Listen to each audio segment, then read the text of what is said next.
Hi, how is it going?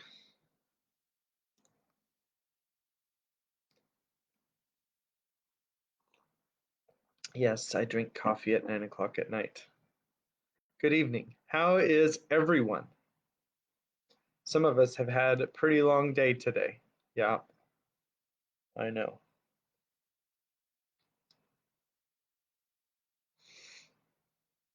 So I'll just wait for a couple people to get on. We're going to read from the book of Mark. I see one person already. That's good. Glad to have you here. There. Yep, I'm definitely there. Okay. So we're going to read from the book of Mark, and then we're going to read from the book of the Bronze Bow. So, without further ado, I can wait for some people to get on, but I just don't know if it's going to happen.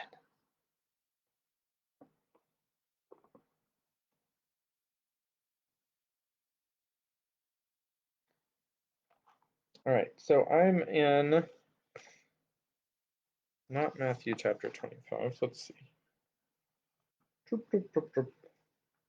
Mark chapter 8. JJ says we are tired. Tired. That's a word in English. Tired. That's a word in Southern. So, all right. So, we starting in Mark chapter 8. Alrighty. There's two people. Okay, perfect. Okay, this is the English Standard Version of the Bible. This is Mark chapter 8. In those days, Kimmy is on too.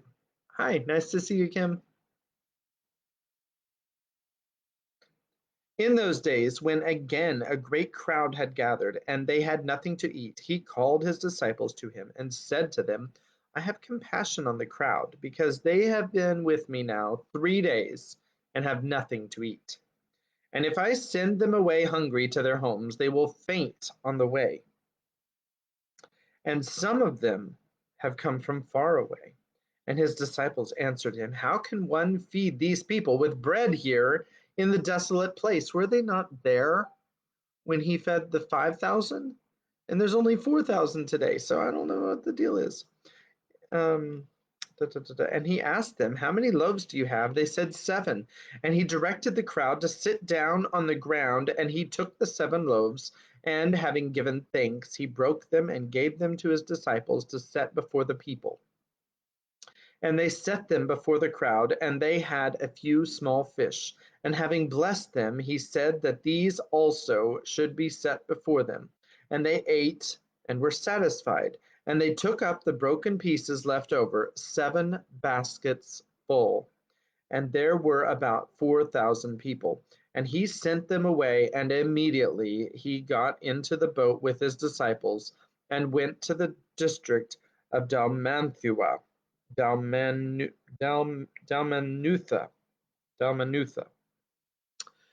Here's something that I have just to say about that. Okay, so the disciples are like, hey, so we don't know how we're going to feed them because there's so many people and we only have 7 loaves of bread.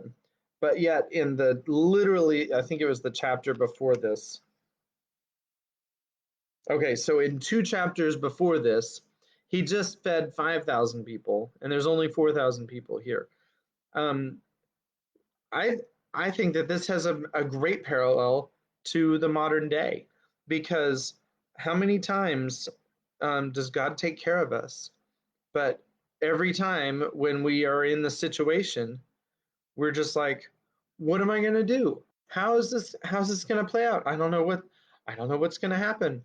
So it's just something to think about, something I thought about while I was reading this, because it was literally just 2 chapters ago, probably less than a year before that, he fed the 5,000, and now there's 4,000, and they're like, we're swamped. We don't know what to do.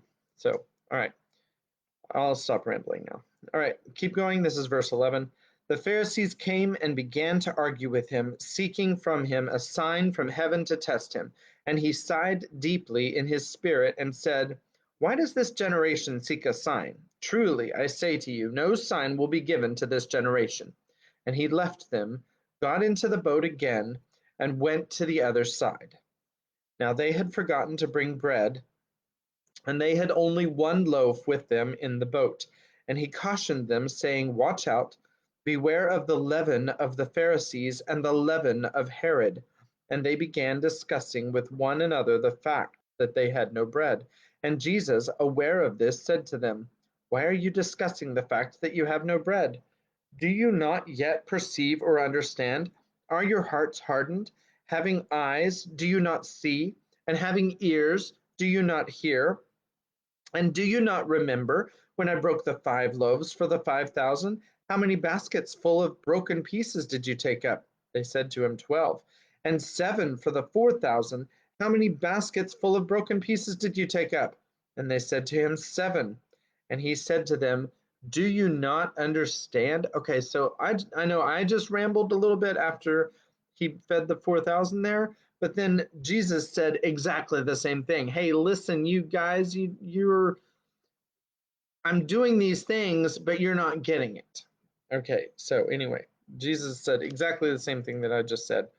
Um, and they came to Bethsaida, and some people brought to him a blind man and begged him to touch him. And he took the blind man by the hand and led him out of the village. And when he had spit on his eyes and laid his hands on him, he asked him, "Do you see anything?" And he looked up and said, "I see people, but they look like trees walking." Then Jesus laid his hands on his eyes again, and he opened his eyes. His sight was restored, and he saw everything clearly. And he sent him to his home, saying, "Do not even enter the village." And Jesus went on with his disciples to the villages of Caesarea Philippi. And on the way, he asked his disciples, "Who do people say that I am?" And they told him, "John the Baptist, and others say Elijah, and others one of the prophets." And he asked them, "But who do you say that I am?" And Peter answered him, remember this is Peter's gospel, "You are the Christ." And he strictly charged them to tell no one about him. And he began to teach them that the Son of Man must suffer many things and be rejected by the elders and the chief priests and the scribes and be killed, and after 3 days rise again. And he said this plainly. And Peter took him aside and began to rebuke him. But turning and seeing his disciples, he rebuked Peter and said, "Get behind me, Satan, for you are not setting your mind on the things of God, but on the things of man." And calling the crowd to him with his disciples, he said to them, "If anyone would come after me, let him deny himself and take up his cross and follow me. For whoever would save his life will lose it, but whoever loses his life for my sake and the gospel's will save it. For what does it profit a man to gain the whole world and forfeit his soul? For what can a man give in return for his soul? For whoever is ashamed of me and of my words in this adulterous and sinful generation, of him will the Son of Man also be ashamed when he comes in the glory of his Father with the holy angels." And he said to them, "Truly, I say to you, there are some standing here who will not taste death until they see the kingdom of God after it has come with power." And that was actually chapter 9, verse 1, the very end of what I just read. We'll stop there and we'll do the transfiguration tomorrow. So, but I went ahead and finished the paragraph that we were on. So I only see one person. Who's on? Did somebody drop? I guess Rebecca's not here today, or maybe sometimes she comes in late. I can't imagine that she has a class on a Saturday, so probably not for that reason. But she could be working, I don't know. Okay, so we're going to read the bronze bow. As I recall, yesterday, Daniel went to his friend Joel's house, and Joel's dad thought Daniel was the coolest guy on earth, right? Okay, maybe not so much. So Joel's dad is like a scribe, I guess, and um, he was afraid of, I guess, being unclean, and so, and then plus the way that Daniel was speaking about the Romans, I think uh, Daniel's dad was afraid of um, being associated with him. So anyway, so that's pretty much what it is. And he told him that he couldn't be friends with Joel anymore. And so I am here. Wait. Here. Actually, I should reply to that. Say here. There we go. Perfect. Nice. All right. Ooh, yes. Okay. Perfect. So now I'm going to read chapter 6. This is the Bronze Bow, chapter 6. Okay. I don't know why it says 1 because y'all are both there. So it is what it is. All right. Daniel turned his face toward the mountain. He intended to leave this city and never set foot in it again. Instead, smarting from Hezron's dismissal, dreading to face Rosh, smoldering with resentment against himself and the world, he blundered straight into trouble. At a crossroads, he came to a well, and seeing a broken bowl nearby, he went down on his knees to scoop up water. Before he could even cool his tongue, a shadow fell across his bent shoulders. He saw close beside him the dark, wet flanks of a horse, and looked straight up into the face of a Roman. He likes the Romans, so I'm sure he was very happy to see the Roman. Water for the horse, boy, the soldier ordered, not unpleasantly. We have come a long way. Daniel stiffened, but he noticed against his will the heaving sides of the overridden animal, the streaks of foam on the glossy neck. The beast, too, was helpless in the hands of the Roman. He could not deny it water. He lifted the bowl and held it steady while the animal quenched its thirst. Enough, the Roman barked. You will give him a swollen belly. Now some for me. Daniel hesitated. Then, sullenly, he lifted the bowl toward the man. A vicious kick, missing its aim, sent a shower of drops through the air. Impudent scum, the man roared. Fresh water! Daniel's hatred brimmed over. Without a thought, he hurled the contents of the bowl straight into the man's face. For the space of a breath, he stood paralyzed. Then his wits came back and he ran.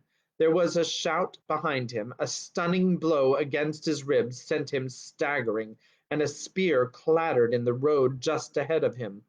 He regained his feet and ran on, ducked behind a stone wall, ran bent over under its shelter for a way, and then made a dash for a clump of trees. There was more shouting now, and the thud of feet. He dared not look back. He reached the trees, and then a row of houses, saw an alleyway open before him, and fled along it. The feet pounded after him. At the end of the alley, he dodged one way and then another. Excuse me. He was running uphill now, and his breath was coming short. He stumbled, righted himself. He crawled over a low wall and crouched behind it to catch his breath, pressing hard against the pain in his ribs. His hands came away sticky and red. He saw that he was in a garden, and that opposite him a ladder led up to the terrace above. He barely managed the ladder, but it gave him a moment's advantage. He could still hear the running feet, but he dared now to climb more slowly and conserve his breath. He gained the next terrace and then the next. He stopped finally, gasping, and leaned against a terrace wall. He had outrun them. In the quiet orchard there was no sound of pursuit, but he had used up almost all his strength. Pain gripped his whole chest now and ran down his arm into his fingers. Very soon he would have to lie down and wait for them to find him. Where could he go? Down there in that huddle of houses, was there someone who might give him shelter? But Rosh had warned them against trusting even their fellow Jews. Roman methods were too sure. Would any man hide a stranger knowing what it might mean to his family? No, he must keep on the hill. The Romans would not be so likely to look up here. An icy fog. Oh, excuse me. It's been a long day. An icy fog drifting over his eyes. In panic, he realized that he was not even thinking clearly. He clung now to one chance, and he knew that that chance had been in his mind all along and had directed his feet even when he was running too fast to think. If he could get to Joel, Joel would take him in. He didn't know why he was sure of this, but on that first day on the mountain, he had trusted Joel. He never remembered how he got to the door in the long wall, or how he had sense enough to pull the folds of his robe to cover the dark stain that spread down his side. Afterward, he recalled that the doorman admitted him and went to summon Joel. But as he stood for a second time in the outer hallway, he was not thinking at all, only concentrating on staying on his feet. Presently, he heard a step in the courtyard paving, and this figure approached him, wavering and indistinct against the light. Then his eyes focused, and he saw that once again it was not Joel, but Malthais. She came toward him swiftly. "Daniel," she said, "you must go away quickly. Joel is not here. He and father have gone to the synagogue, but they may be back at any moment." Daniel's wits moved slowly. He could not quite take in what she was saying, but he perceived that his one chance. Oh, I'm so sorry. His one chance had failed. Still, he could not seem to move. "Don't you understand?" she said sharply. "If father finds you here, he will have no patience. Why did you come back anyway?" He forced himself to one more attempt. "I must see Joel," he said, his voice harsh. "It is important." "Nothing is so important as Joel's studies," she flared. "If you cared anything about Joel, you would leave him alone. He could be a famous rabbi someday. He's not going to risk his whole future for a band of outlaws." Daniel looked at her stupidly. Her voice seemed to be coming from farther and farther away. "Can't you see?" she cried. "Joel is torn in two different directions, but he knows what is right. Please, Daniel, I beg you, go away and leave him alone." Briefly, the mist cleared. He realized that once again he had blundered. The girl was right. He could only bring danger and trouble for Joel. He turned away, saw the door wavering and dissolving in the wall, took 2 steps toward it, and plunged headlong into blackness. Consciousness returned slowly. At first he was aware of something soft under his head. For the moment that was enough, and he lay motionless, while pain flowed in again across his chest and side. Finally, as the sharpening pain prodded him awake, he was able to open his eyes. It must be night. He could see nothing in the blackness. Then he realized that someone was bending over him, and groping, he made out a woman's head with dark masses of hair, her face a white blur in the dimness. Then he remembered and struggled to move. Instantly, the sick blackness roared over him. After a time, it all started over again, the pain, the groping, the face of the girl still looking down at him. "Where am I?" he asked carefully, not moving. "Hush," Malthus whispered. "Don't speak out loud. You're in a storage room." The words reached him from a great distance. He lay, trying to grasp their meaning. Daniel, she whispered again, can you hear me? Yes. I'm going to go and get something for your wound. Just lie still and don't make any noise. I'll come as soon as I can. Do you understand? Yes. There was a rustling and a streak of light, then blackness again. He understood only that she had gone and that he did not need to move. After a time, the streak of light fell across him again. The girl was bending over him once more. Are you awake? She whispered. Here, drink this. I'll hold it for you. The cool rim of a cup touched his lips. A gentle hand lifted his head. The wine was strong, with an unfamiliar bitter taste. It spread warmly down his throat into his chest, pushing back the pain. She set down the cup. Now I have to pull away this cloth. I'll try not to hurt you.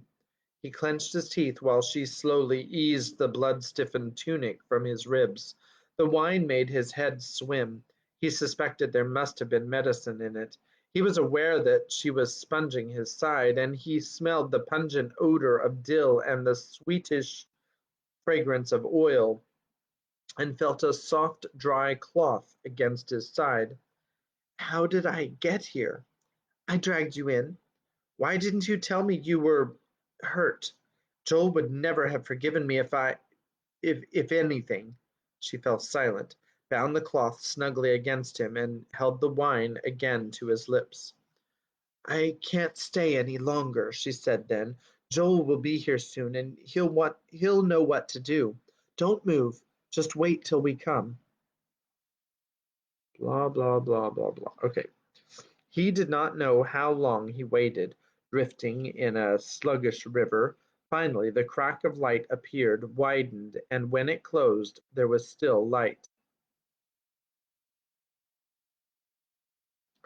And did he get hurt? I think when he was with the Roman.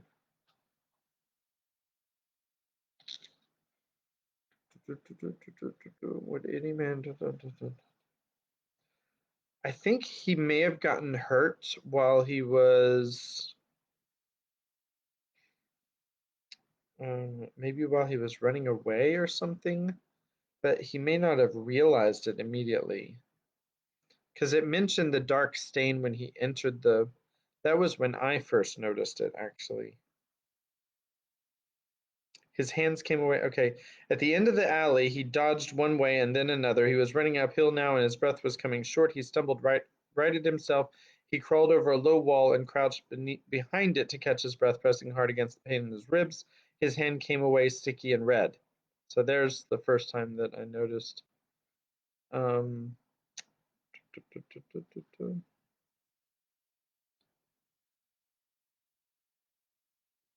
Oh, a stunning blow against his ribs sent him staggering. That's in the paragraph before that. That was with the incident with the Roman. He got hit right before he started running. I don't think he really actually realized that he was injured, but he was. Okay. Anyway, he did not know how long he waited. Blah blah blah. Daniel, are you all right? Oh, okay. He did not know how long he waited, drifting in a sluggish river. Finally, the crack of light appeared, widened, and when it closed, there was still light. Joel had brought a candle, the flame lighting up his worried face. Daniel, are you all right? Thank God you came here. I didn't know where, Daniel began. Don't talk. I heard what happened. They're searching all over town. When Thace told me, I knew it must have been you. You were crazy, Daniel. Don't make him talk, Joel. Malthus was close behind. See, Daniel, I've brought some gruel for you. Can you eat a little? Joel held a candle while the girl dipped spoonfuls of gruel. It tasted warm and good, but the effort was too great. After 3 attempts, he had to close his eyes and rest. Presently, he forced himself to speak again. I have put your house in danger. No, they'll never think of searching Father's house. Let me look at that wound, Daniel. Joel knelt down and cautiously pulled away the bandage. He let out a slow whistle. You're lucky. Another inch or so. There's a nasty hole. No use arguing. You'll have to stay quiet. Daniel did not attempt to argue. He knew he could not even get to his feet. I don't think this place is safe, Joel went on. One of the slaves might come to get grain any moment. There's a passage between the two walls. Thace and I discovered it when we were children visiting here. If we lift you onto a mat and drag you, can you stand it? Yes, he said. He could stand anything in his helpless gratitude. The passage was scarcely 2 cubits wide, Joel stooping over and tugging, with Thacia steadying behind, made slow progress, bumping along the rough earth floor for some distance before Joel was satisfied. Then he smoothed the mat carefully while Thacia went back to get grain sacks for a pillow and covering.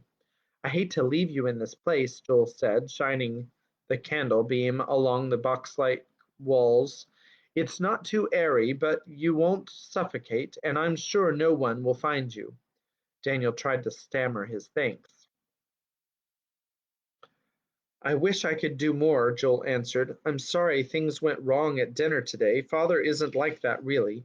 It's just that he's suspected for a long time how I feel, and he's afraid I'll join the zealots. I talked like a fool, Daniel said. Well, yes, you did. Joel smiled for the first time. But I wish I had the courage to stand up to him like that. If he finds out, he'd never give you away, I'm sure of that. But he would start asking questions about Amalek and the mountain and all. No knowing where it would end. Just stay here and don't worry about it. Thace and I will come whenever we can. Thacia murmured something to her brother. Yes, we have to go, Joel answered. Will you be all right alone here, Daniel? Yes, said Daniel. I sleep all you can. I'll be back. He lay still while the candlelight and the footsteps receded. Just before the blackness closed down, he thought he heard a whispered voice. Good night, Daniel. He was not sure, and as the fever began to rise in him, he imagined that it had been his mother's voice, speaking the words he had not heard for years. Next is chapter 7. We'll see how long that one is, and I think we should go ahead and do it. So, the plot thickens. Okay. Chapter 7. And the kings and the mighty and exalted and those who rule the earth shall fall before him on their faces. Joel's voice, hardly more than a whisper, trembled with earnestness as he read. He sat on the dirt floor of the passage, stooping to hold the scroll so that it caught the light from the one sputtering wick they dared to burn. His 2 listeners sat motionless against the wall, scarcely breathing, held by the music of the words and the spell of the ancient prophecy. And their faces shall be filled with shame, and the darkness shall grow deeper on their faces, and he will deliver them to the angels for punishment, to execute vengeance on them, because they have oppressed his children and his elect. The elect shall rejoice over them, because the wrath of the Lord of spirits resteth upon them, and his sword is drunk with their blood. Daniel leaned back, his face hidden in the shadows. The words were like the wine that Thacia brought to him every evening. He could feel them like fire in his veins, and tonight, for the first time, he was conscious of his own strength stirring within him. 5 days and nights he had spent in this narrow passage, while the fever burned itself out, and the pain in his side gradually eased. Soon now he must leave this place, and he must store up these words to take back with him to the cave. Joel came to the end of the scroll. For a moment there was not a sound. Then Joel began to roll the papyrus carefully, and the girl beside him let out her breath in a long sigh. Joel, she said thoughtfully, has father read the book of Enoch? Of course he has. Then why does he say that the Jews must not fight for their freedom? Father believes we must leave the future to God, that when God is ready, he will establish his kingdom on earth. Don't you believe that too, Joel? Joel's eyebrows drew together. In a way I do, he said, but the men of old didn't wait for God to win their battles for them. They rose up and fought, and God strengthened them. Maybe God is waiting for us now. It seems to me we've tried Father's way long enough. What do you say, Daniel? Daniel had been content just to listen. He envied Joel the ability to find so readily the right words. He scowled now with the effort to make them understand his thoughts. We've waited too long, he said. This Phineas, the one you read about last night, he pulled out his sword and killed the enemies of God, and God rewarded him for it. When will God send us another Phineas? Joel sighed. Suppose he did, Daniel burst out, ignoring the stab of pain in his side. One man is not enough. What could he do without an army?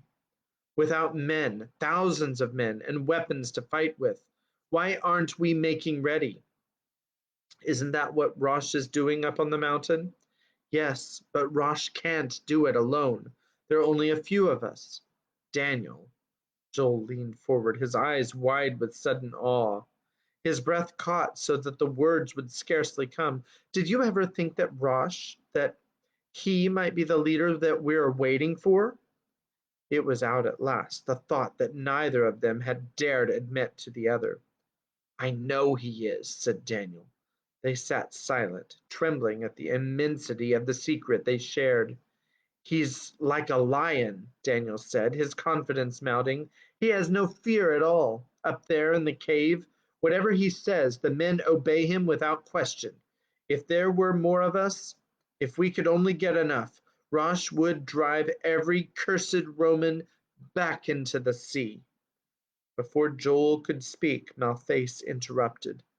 But this Rosh is an outlaw, she protested. Surely God would not choose a man like that to bring in his kingdom. Daniel bristled. He could not make this girl out. Was she for him or against him? Was she for him or against him? She had hidden him and dressed his wound and brought him food, but before that she had pleaded with him to leave Joel alone.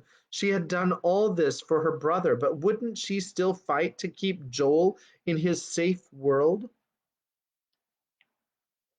What difference does it make what Rosh is? He demanded. If he can rid us of the Romans, the kingdom can take care of itself.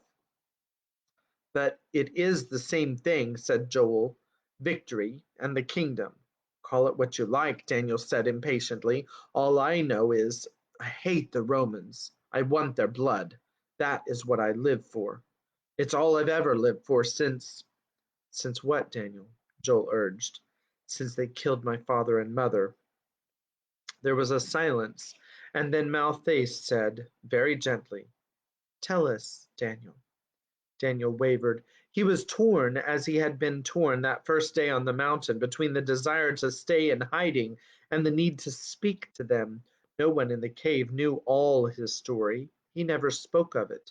He dreaded to bring it up out of the secret places of his memory, but even more he longed to share the burden that he had carried alone for so many years. It's not a good story for a girl to hear, he said. Is it about your mother? Asked Malthus. About them both. If it's about my own people, about another woman like myself, then I can hear it.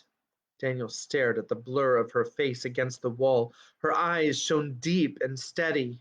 Was she for him or against him? He began to grope his way back, far back to the beginning. It was when I was 8 years old, he told them. I was in the synagogue school then. My father was overseer of the vineyards. It was a good job. I don't remember ever being hungry or afraid. He used to tell us stories after the evening meal. He knew them all by heart. My sister was only 5. She had yellow hair and blue eyes like our mother. That's because my mother's mother was a Greek slave who married her Jewish master. But my mother never knew any foreign ways. She believed in the God of the Jews. She taught us verses from the scripture and made us say them after her. I think we were like all the other families. Perhaps it is still like that in the houses in the village. Oh, hi, Becca. We're on the second chapter of the night. It might be, oh, Granny Bear's on too now. So um, I don't want to be discouraging, but it might be better for you to wait for it to populate after we're done. Unless you want to listen to this and then you can catch up later. But that's up to you. It's your decision. We're very glad to see you. So, lost my place, but that's okay. But my mother never knew any foreign ways. She believed in God of the Jews. She taught us verses from the scripture and made us say them after her. I think we were like all the other families. Perhaps it is still like that in the houses in the village. Joel nodded. It was so in our house, he said. My father had a brother younger than he was, and they were very close. Excuse me. When I was very young, my uncle lived in our house with us, but then he married and went to live in a house of his own not far away. I can remember the wedding. They let me walk in the procession, and I was so excited that I dropped my torch and burned a hole in my new coat. Daniel stopped and waited for a moment. This part, the good part, had been buried very deep. The others did not speak, letting him find his difficult way back at his own halting pace. My uncle was so proud of his wife. When their first baby was born, a boy, you would have thought no one had ever had a son before. No one ever had. No, okay, anyway. He did a very foolish thing. It was almost time for the taxes, and he took part of the money he had saved and bought his wife a present, a shawl with gold thread in it for her to wear to the naming. He planned to find extra work and make up the money, but that year the Romans were building a new section of road and the collector came early. My uncle should have come to my father, but he was ashamed none of us because of course none of us ever had money to spare. So he tried to argue that it was not time. He was a very excitable man, and the collector was angry and reported him. The soldiers came and put him in the guardhouse. As soon as my father heard, he went to all his friends and collected enough money for the tax. But the uncle had lost his head and tried to fight his way out, and the soldiers would not let him off. They said he would go to the quarries and work off his debt. We all knew they would never let him go, or that he would fight them and get killed. His wife was almost out of her mind. She came and put her arms around my father's knees and screamed at him, so my father made a plan. He was a peaceful man, but he armed himself. He and four others hid in a cornfield and waited till the Romans started for the city with my uncle, and then they attacked. Of course, they were all captured. One of the soldiers was cut with a sickle and he died that night. They wanted to make an example for the village. They crucified all six of them, even my uncle, who had not done anything because his hands were tied behind them. There was a sound like a moan from Thacia. Joel did not move. After a moment, Daniel went on. My mother stood out by the crosses all day and all night for 2 days. It was cold and foggy at night, and when she finally came home, she did nothing but cough and cry. She only lived a few weeks. Were you there too? Asked Thacia under her breath. Yes, I was there. After my father died, I made a vow. Maybe they would say a boy 8 years old couldn't make a vow, a real one that was binding, but I did. I vowed I would pay them back with my whole life, that I would hate them and fight them and kill them. That's all I live for.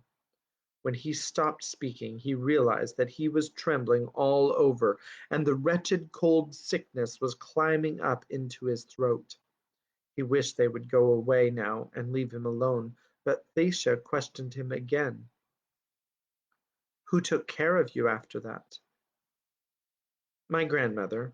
She made me go to school for 5 years, but then she was ill and there wasn't enough to eat, and she sold me to Amalek.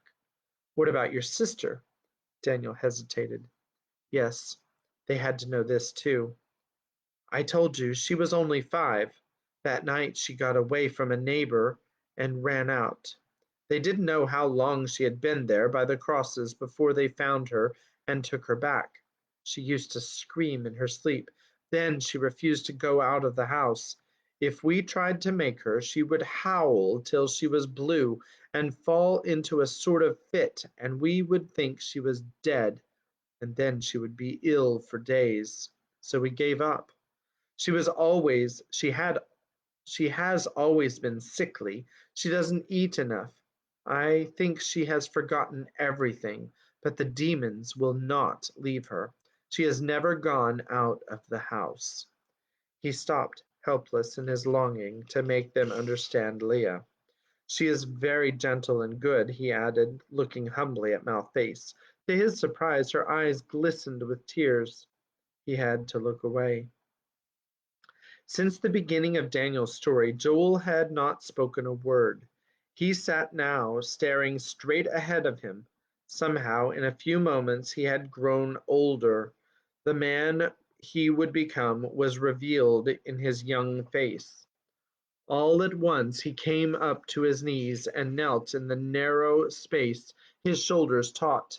Daniel saw that his lips were trembling. Daniel, he choked. Excuse me. Excuse me. I will take the oath too. Before heaven, I will avenge your father. I swear it. I will fight them as long as I live. Swept up by the boy's passion, Daniel was checked by a sudden stab of guilt. He had not intended this. Was it fair to win Joel in this way? No, he exclaimed. No, Joel, it is not your quarrel. But it is, cried Joel, mine and every other Jew's. Your father is only one out of thousands who have died at their hands. We must do anything, anything to make the country free again. It was what he had wanted, what he had come to Capernaum to accomplish, but he was not sure. To drag Joel out of his safe scholar's life into the dark danger of his own world, Thacia understood. After one gasp of dismay, she sat huddled against the wall, staring at her brother with terror in her eyes. But behind the terror there was pride. Joel turned to her. You see, it has to be this way, don't you, Thace? I can't go on burying my head in a book while things like this are happening. You must see it. We've always seen things the same way. Thacia looked back at him, struggling against her fear. And then, and there flashed across to Daniel something of what it must mean to be a twin. Then she drew a long breath. Yes, she said steadily, I do see. If I were a boy, I would make a vow too. Suddenly, Joel's fire leapt up in her face. Why can't I? She cried. Why can't a girl serve Israel too? What about Deborah and Queen Esther? Let me swear it too, Joel. I promise to help you. Jealousy beat suddenly up in Daniel. No, he exploded. This is a man's vow. Sorry, vowel? Okay. This is a man's vow. It is not for a pretty child.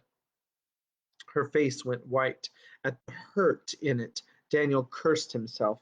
What had made him say a thing like this to her? Just a minute, I need to reposition. But this time, okay. But this time, Joel came instantly to his sister's support. Then we will make a new vow, he said, the three of us together. We'll swear to fight Israel for, he hesitated. For God's victory, said Thacia swiftly. Remember the watchword of the Maccabees. Yes, that's it.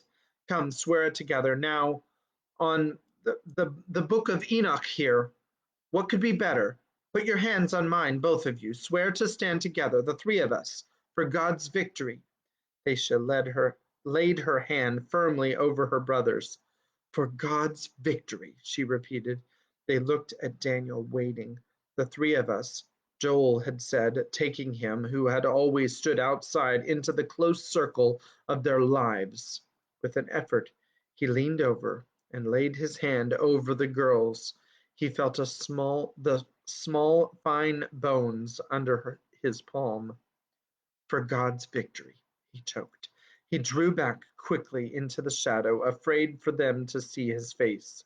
But they were too far lost. They were far too lost in their own excitement to notice his. Now we must plan what to do, said Joel solemnly. Tomorrow night I'll bring. Oh, Thacia remembered. Tomorrow night will be the Sabbath. Joel considered. We can come anyway, he decided. The law does not forbid visiting the sick. We can't unbind the wound or put on a fresh dressing. No matter, put in Daniel. The wound is almost healed. I'll bring the food before sunset, Thacia promised, enough to last through the Sabbath. We must plan, Joel went on, still lost in the wonder of his new resolve. When you go back to the mountain, I'm going with you. No, objected Daniel. That's not what Rosh wants of you. He wants a man here in Capernaum. Right now it's better for you to stay in school. He could see that in spite of his vow, Joel was relieved. I'm willing to give up school, Joel insisted. I mean it. I'll do anything. Stay in school then. We're not ready to fight yet. We've got to wait and work for it. Rosh has something in mind for you. I don't know what it is, but he'll send you word. You're sure? Yes, you can count on it. I've been thinking of a plan, Joel said. If you should bring a message from Rosh, or if you should ever need to get away from the Romans again, there's an opening in the outside wall at the angle where the passage joins the storage room. It's used to bring the sacks of grain in from the street, and it's just big enough for a man to crawl through. I tried it. I'll make sure it's kept unlatched, and you can push it open. That way no one will ever suspect you're here. How will you know it? Daniel asked. I thought of that. If you could mark some sign on the wall, a bow, Thacia exclaimed. You know, from the Song of David you read last night. The bronze bow, Daniel exclaimed, pleased that Thacia too had remembered. Will you read that part again, Joel? I didn't bring the scroll, Joel said, but I know it by heart. He leaned back against the wall. God is my strong refuge, and has made my way safe. He made my feet like hinds' feet, and set me secure on the heights. He trains my hands for war, so that my arms can bend a bow of bronze. It couldn't really be bronze, said Daniel, puzzled. The strongest man could not bend a bow of bronze. Perhaps just the tips were metal, Joel suggested. No, Thacia spoke. I think it was really bronze. I think David meant a bow that a man couldn't bend, that when God strengthens us, we can do something that seems impossible. Perhaps, said Joel. You do have an imagination, Thace.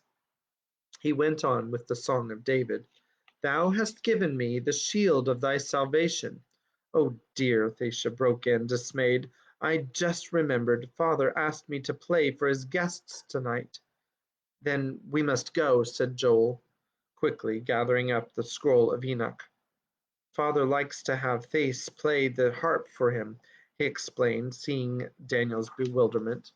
Daniel looked at Thacia. I have never heard a harp, he said. Then I'll bring it and play for you tomorrow, she promised. No, not on the Sabbath, but I won't forget. Do you want us to leave the light, Daniel? No, said Daniel. I'm used to the dark.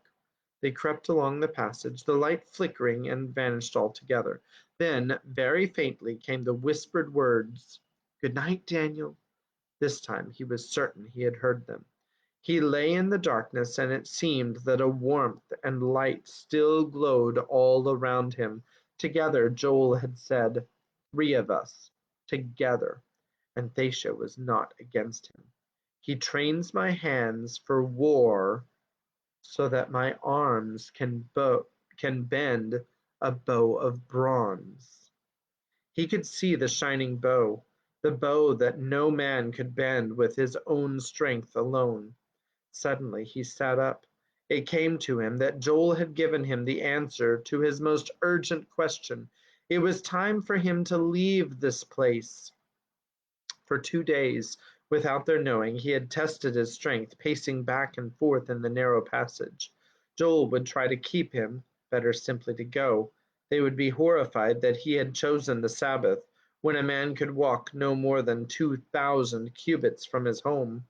But the law was for the wealthy, for the scholars, not for the poor. But by now he had broken so many points of the law that he was beyond all redemption. What matter if he broke one more? Toward morning, when he was sure that all the household would be asleep, he crawled along the passage. His fingers discovered a latch, and the little service door swung inward. He eased himself through the narrow slot into the street, pulled himself to his feet, and made his way through the city toward the mountain. I would like to have heard that harp, he thought once, but he put that behind him. Instead, he repeated the song of David. He has made my feet like hinds' feet and set me secure on the heights.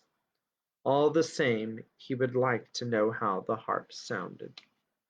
Chapter 8, we'll have to start. We're actually going to skip tomorrow um, in the interest of our traveling friend that we have. We're going to skip tomorrow. And so on Monday, hopefully, we're going to read chapter 8, and the first word is Daniel. So I am looking forward to tuning in with you on Monday, and I will try to get a phone call in before you leave, and you can um, text us on the Steven chat when you get in to your destination, and we are hoping that you have a great time on your trip. I'm obviously talking to Kimberly. So, with all that said, so that was 2 chapters tonight. I hope you enjoyed the bronze bow. We finally got to the namesake of the book, the bronze bow. There it is. And I hope that you're enjoying it. We're about, looks like about a third of the way through just by eyeballing it. So the plot is definitely thickening. And God bless you guys.